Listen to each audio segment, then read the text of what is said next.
Pemirsa, sekolah Hindu Bhaktiase yang berdiri sekitar tahun 1940-an ini sudah lama mati suri.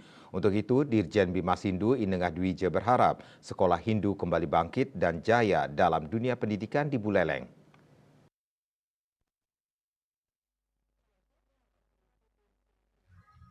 Namun ia menyebut jika akan bangkit lagi harus menggunakan sebutan pendidikan widyalaya atau pendidikan umum khusus agama Hindu sesuai dengan peraturan Menteri Agama PMA nomor 2 tahun 2024. Pendidikan widyalaya yaitu pendidikan nasional plus, artinya pendidikan umum berciri khas Hindu. Dengan jenjang pendidikan dalam pendidikan widyalaya terdiri dari tingkat Pratama Widyalaya PAUD, Adi Widyalaya SD, Madhyama Widyalaya SMP, Utama Widyalaya SMA, dan Utama Widyalaya Kejuruan SMK dengan kekhasan agama Hindu.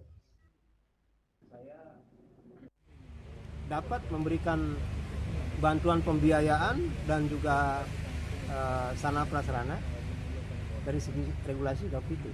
Cuma sekarang kan tergantung kebijakan daerah. Kemampuan daerah, kebijakan daerah. Kalau memang para pemimpin daerah ini peduli dan ingin mengembangkan sekolah keagamaan Hindu ini lebih masif, lebih berkualitas, tentu kontribusinya kita harapkan dari pemerintah daerah.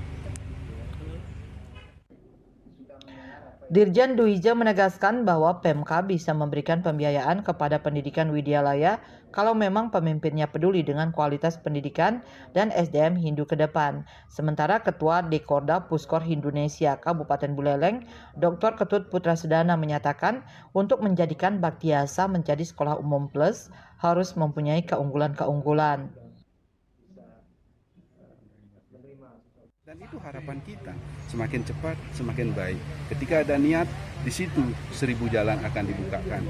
Jelas, niat-niat baik kita untuk menjadikan Buleleng kembali menjadi kota pendidikan, plus khusus di pendidikan keumatan di Hindu, ini pasti akan terwujud. Ia berharap sekolah Hindu akan kembali berdiri di Buleleng dengan kandungan muatan selain pendidikan adalah pendidikan karakter. Yasri Yuli, Bali TV.